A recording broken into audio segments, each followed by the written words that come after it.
Our next speaker today is going to be talking about detecting and investigating crypto crime.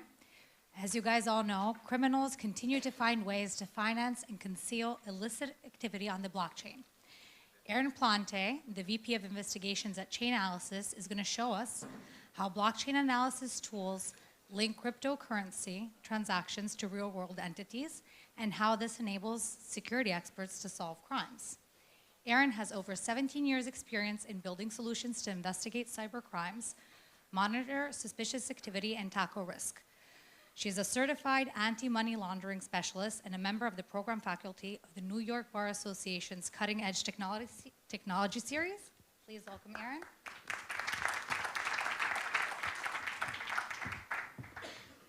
Thank you so much for having me.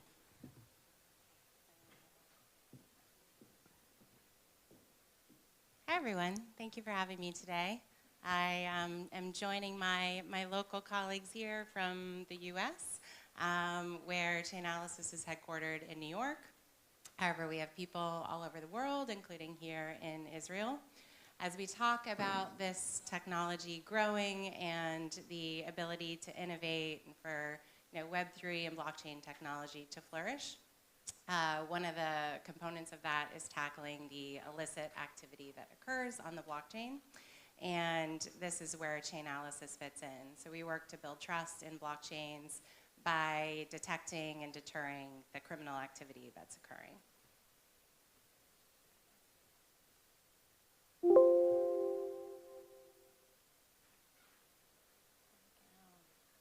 All right, so how do we do this? Blockchain data, as we all know, is public. This is unusual for any kind of financial crime investigation. It actually makes it a fairly tackleable problem to identify the illicit activity. However, it's fairly unreadable if you're trying to trace transactions. As all of us in this room know, your wallet addresses, your transaction hashes are just pseudo-anonymous alphanumeric character strings. The goal of our tools is to look at what's occurring across all blockchains and cluster those transactions into categories so that as an entity you can know what transactions are occurring within your platforms. So if you're transacting with sanctioned entity, if stolen funds are moving through your platform, anything of that nature, we're looking to cluster them and label them to increase the ability to stop those types of transactions from occurring. We also are mapping those wallets and those addresses to real-world entities. So it's important as we do investigations to know if funds are moving to, in this example, Coinbase or Bitstamp, because it helps us and law enforcement and investigators to be able to seize back stolen funds, to go after illicit funds and return them to victims, to stop sanctioned entities and terrorist financing and the things that we work to stop on the blockchain. So how do we do that? We look at the crypto data that sits within Chainalysis products and Chainalysis platforms, but the crypto data is just one component of those investigations. Anybody that's worked in the investigation space and financial crime space knows that there's a lot of other data sources that we need to look to build a fully robust investigation. So we combine that crypto data with other data sources. The digital forensics is very important in this. The blockchain intelligence that comes from our platforms and other data sources, as well as all source intelligence. So when you're looking at digital forensics, one of the components that is often the starting point of finding that crypto nexus in an investigation is the imaging and the analysis of the digital devices. In there, you are, if you're looking for it, you're able to identify within the logs that there may be a crypto wallet that existed on that device. And in that, it helps to build your case. It helps to build that crypto nexus in your case.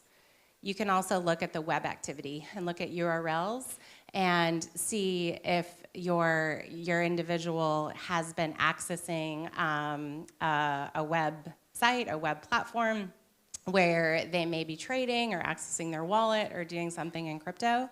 You're then able to marry that up with the blockchain data to look at the transaction hashes and the transaction details. In this example, you're matching the date and timestamps, and you're able to do that pretty precisely. This inevitably gives you your full chronology and full list of subject wallets. So when you're doing an investigation, you may not know the full extent that the individual or the individuals are dealing in crypto, transacting in crypto, hold crypto that may be an asset that is worthwhile to be looking at.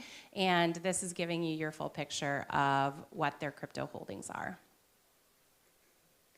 Combining that with the blockchain intelligence. So there's a lot of increasing innovation on various blockchains, and looking at how illicit activity is flowing through those entities is really important as you're looking to stop the activity or build your investigation. So looking at centralized exchanges, there's various advantages for criminals in using centralized exchanges. It's also a point where an investigator or law enforcement official is able to actually seize back funds for a victim or stop illicit funds from flowing through. So it's an important aspect of that. They're heavily used as cash out points or conversion points because there's large liquidity. It's easy to convert to various tokens, and things like interoperability and multiple chains supported. You also have nested money laundering services. These are services that sit within a centralized exchange. We look at these often because you will often have professional money launderers or professional money laundering networks that nest their services into the infrastructure of a centralized exchange. This essentially gives them access to all of the resources of that centralized exchange, but they're operating a money laundering network within that service. So this is something we're continuously looking to identify and look at the transactions that are occurring to stop these types of money launderers. These are, they tend to transact in the very bad elements of cryptocurrency. We see some of the most illicit funds flowing through these types of services. So something we try to stop. DeFi has emerged this year just as an increasing, amazing innovation that can take us a lot forward in Web3. But with that, the volume of illicit activity flowing through DeFi has also increased. So up from last year, from 2% in previous year, 17% of illicit funds have flown through DeFi. These are things you can see on the image on the right. DEXs for swapping to different tokens. If anyone follows any hack or any stolen funds on Twitter, you see this happening. Twitter investigators are regularly point this out because you can go through a DEX. There's no KYC. It's permissionless. There's no centralized control, so there's no ability to actually seize the funds or stop the funds from flowing. And they'll be swapping, and that chain hopping that occurs is a way to hide the trail of the funds. So these are things that we're regularly tracking. And lastly, before I get into a case example, all source intelligence. So the digital forensics and the blockchain intelligence are two really important pieces of evidence, but there's a lot of other data out there. And Chainalysis partners with hundreds of companies that are bringing important intelligence to these investigations, looking at a lot of different things, geolocation, OSINT, really anything that can add intelligence to our investigations. So many here, many in this room are probably part of this initiative, and this is a big area for us. So I wanted to take you through a case study that just just closed, was just adjudicated about 2 weeks ago. So this is a news article from November 16th, so just a couple of weeks ago, where Google, after a many-year battle, won a lawsuit against a botnet called Plante. We have been working alongside Google to try to take down this botnet for many years.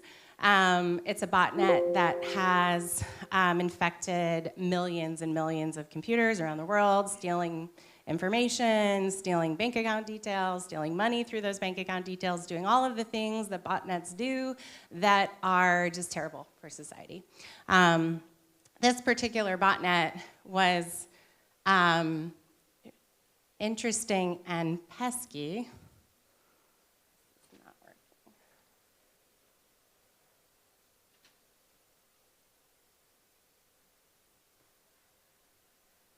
There we go. So this botnet was different in that it actually used the Bitcoin blockchain to communicate. So it operated just like any other malware botnet would. However, when we worked with Google and we actually analyzed the malware itself and unpacked that malware, we found that there were 3 Bitcoin addresses that were hard-coded into the malware.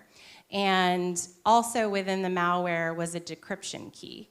And we found that the botnet, when it lost communication to the command and control server, it would transact between these 3 addresses. And within the op return field, which is essentially the memo field, it would provide a long encrypted string. And when you decrypted it, it was a new command and control server. So each time the command and control server was taken offline, which is how you stop a botnet, it would regenerate itself by sending a new instruction, a new communication with a new command and control server. So it was one of those botnets that was essentially impossible to take offline through traditional mechanisms, and that's why it's been in existence for over 10 years. So if you're looking at the blockchain data specifically, you can see the input Bitcoin address. This is one of the hard-coded Bitcoin addresses. If you're the malware running on a machine and you suddenly lose control to your command and control server, you would search the entire Bitcoin blockchain and look for any transaction between those Bitcoin addresses. Once you see that transaction, you're going to look to the op return field, and you're going to see that number that starts with 3F9CB. That's the encrypted op return message. When you use the decryption key that's within the malware to decrypt it, you get that .com address. And you know, as the botnet, oh, I'm supposed to update my command and control server to that address, and suddenly you're back online and communicating with the hackers again. So we disrupted, we would proactively identify these command and control servers, sync them so that they would lose control, and then we would watch on the blockchain, and they had it down to within 4 hours, they would send a transaction with a new command and control server, and the thing was back online. It was like this pesky whack-a-mole that we couldn't get rid of. So working with Google, we had, we went through a long legal proceeding to essentially file a temporary restraining order against the individuals who were in control of the botnet to move the botnet infrastructure to Google's infrastructure so that they essentially controlled the botnet, and therefore they could kill it once and for all. So that was the judgment that just came out. How we did that. So looking at those transactions as they were occurring, using all of the tools at our disposal, digital forensics, all source intelligence, blockchain data, we were able to geolocate the individuals that were in control of the botnet to a building in Moscow. That's depicted in the map there. Through that, we were able to run searches on Russian language sites and Russian language open source intelligence platforms and identify the company that was actually running the botnet that was based in this building. The company's name is Voltron, with an A in English, with an O on Russian sites. But you can see the address is this Federation Tower building. The picture on the top left corner, they were actually advertising for hiring software engineers, because hacking enterprises operate as legitimate enterprises sometimes. So they were hiring software engineers, and in their job postings on Russian job sites, they actually advertised, come and work in our beautiful space, look at our beautiful office, and they had pictures of their office building. And this is a picture that they had on the job posting, and you can see their view out the window is this very iconic building. There's two of them side by side, and they're identical. So you know if that's your view and you're looking at that, you're in the other tower. So we were able to locate them within that building in Moscow. And an interesting aside is that within the same building is a company called Suex, which, if anyone follows the recent sanctions, this was one of the Russian exchanges that was sanctioned just about a year ago. And just wrapping up here, Chainalysis was able to provide the expert witness testimony to tie all this together. It's one of the first times that blockchain evidence has been truly tested in this kind of setting to take down cyber criminals. And 2 weeks ago, the judge ordered in favor of Google, and the fight's over. We don't have to deal with this botnet anymore.